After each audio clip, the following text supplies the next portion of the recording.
Okay, hello, I'm live. This is Rebecca Cramer. I am the founder and CEO of Loud Marketing, and I also do coaching on a million different things, but social selling is what I'm going to talk about today. And I'm really excited because I think some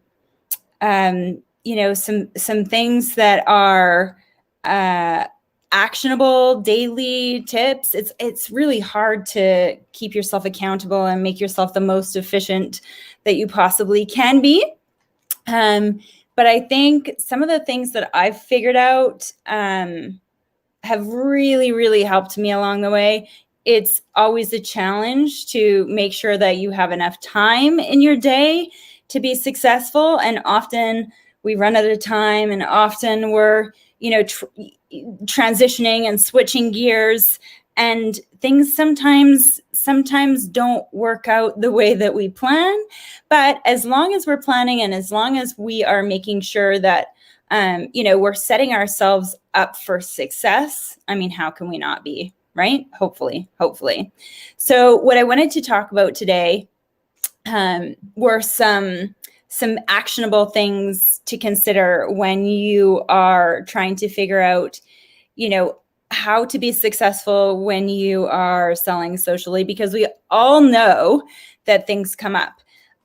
So certainly one of the things that I do to make sure that I am consistent.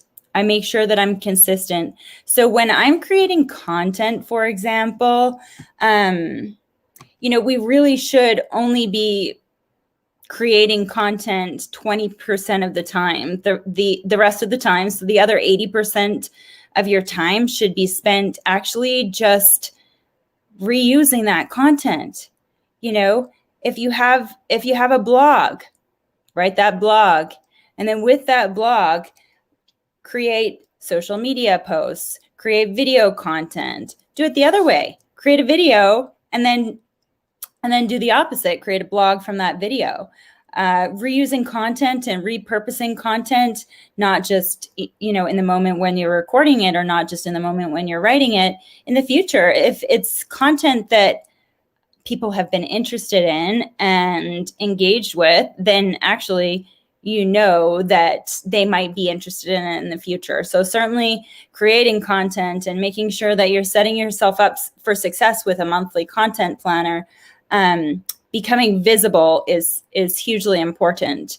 Anytime that you start to become more visible and are talking about things that your audience knows, or that your audience sees, you're able to appear as though you're an expert. So go live, but other than going live, create content that is valuable, and just make sure that you have a content calendar and that you plan in advance, because planning in advance really sets you up for success, for sure. The other thing that is, okay, so I know that this is a problem for me. I know that it's a problem for other entrepreneurs. I know that it's a problem for not entrepreneurs. Time.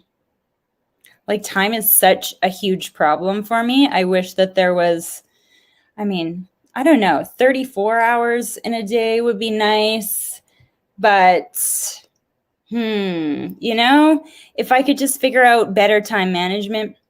So when it comes to time management, I've found that I basically need to put everything I do in my calendar. Sounds ridiculous, right?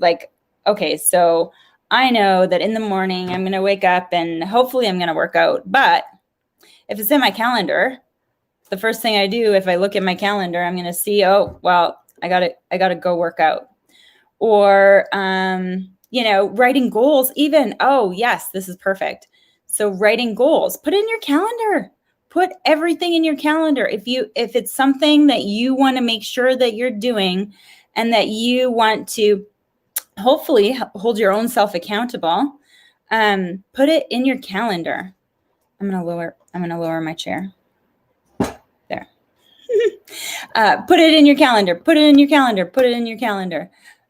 We all know that busy people or even not busy people. I think it's even sometimes easier when, or harder when you're not busy to forget what you're supposed to do next. But if you are busy, especially, and you can add it to your calendar, do it. It will help you actually get things done. I was going to say it in a different word, but get things done. Yeah. So the other thing that I think that, honestly, if you do this, tell me about it because I want to hear about it. Time batching. Oh, one thing about time management that I just wanted to say, hey, on my on the Facebook group, hello there. So one other thing that I wanted to mention about I guess an example of time management, using it the right way, or using your time the right way or not. So get rid of things that don't serve you. If you're spending time on things that you don't really care about, but you just think that they're supposed to be done, just don't do them anymore. Figure out a way to not do them. Do you want to know what I do? What I don't do? So I don't put away my cutlery.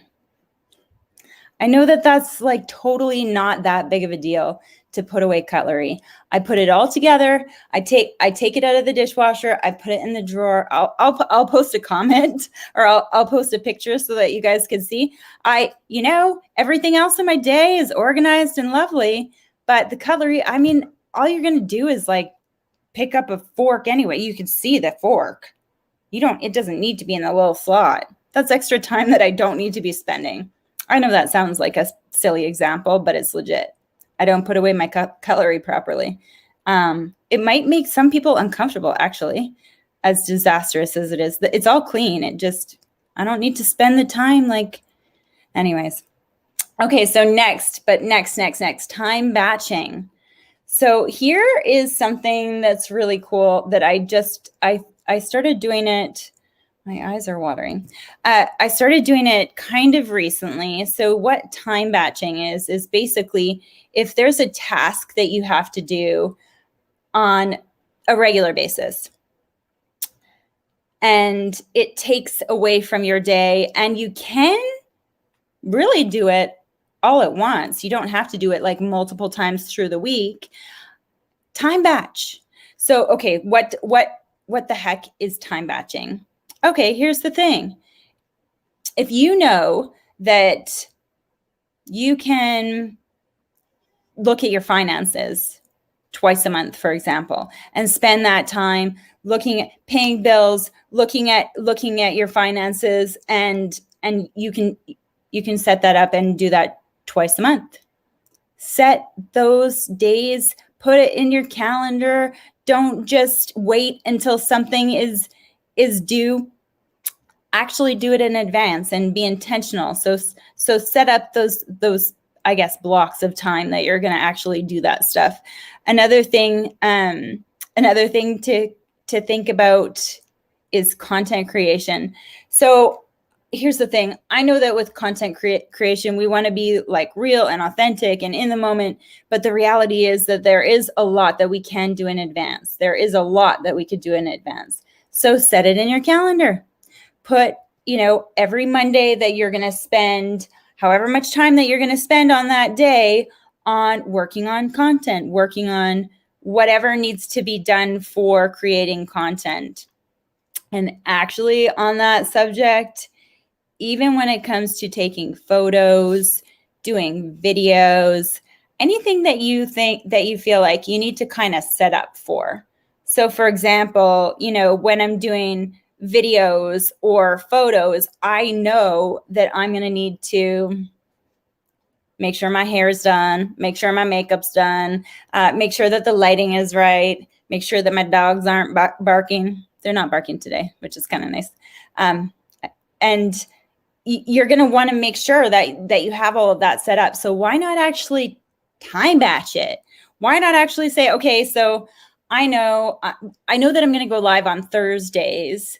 So why don't I just bring like vests and sweaters and jackets to wear on top of whatever shirt I'm going to wear that day, so that I could take multiple photos or do multiple videos all at one time, so that I don't have to worry about, every day creating content or every day taking pictures. Figuring this out and setting yourself up for being able to time batch and block your time means that you're going to have less transition periods if you're doing something else in between. So if you're doing videos, you're just doing one video after another. But if it's a regular day and you're going from a phone call to a video to a whatever the case might be, you're going to need transition periods in between those. And it's actually going to wind up taking you way more time, and you're going to have way less focus. So why not just set up time blocks so that you can actually get everything done all at once? And then you'll be prepared for, prepared for the day, prepared for everything else that's going on. And you're going to be a million times, maybe not a million, but way more prepared, way more organized. And you might even have some extra time in your day. So that's kind of it for what I wanted to talk about today. Setting yourself up for success and being able to sell socially, making sure that you are creating content in advance, and making sure that you are only spending time on the things that you need to spend time on, and setting up those blocks of time so that you can do everything all at once and not worry about the stuff that you need to transition or you need to do after, or that customer call, or whatever the case might be. Time block, time batch, set everything up so that you're set up for success, basically, right? So anyways, that is all for my live today. I do have a Facebook group where I love to share tips and tricks like this. And actually, I'm also live in that group right now. That one is social selling growth masters. So I would love for you to join me there, and join me every Thursday at this time, which is 2:00 Eastern and 12:00 Mountain Standard Time. I'd love to hear how your time matching went, and also send me a picture of your messy or not messy cutlery drawer. I'm gonna share my cutlery drawer picture with you guys, and you can either be really uncomfortable or be like, yeah, I don't need to separate my cutlery anymore. Anyways, guys, thanks so much for joining me today, and hopefully that helped a little bit, and I will see you next Thursday. Bye for now.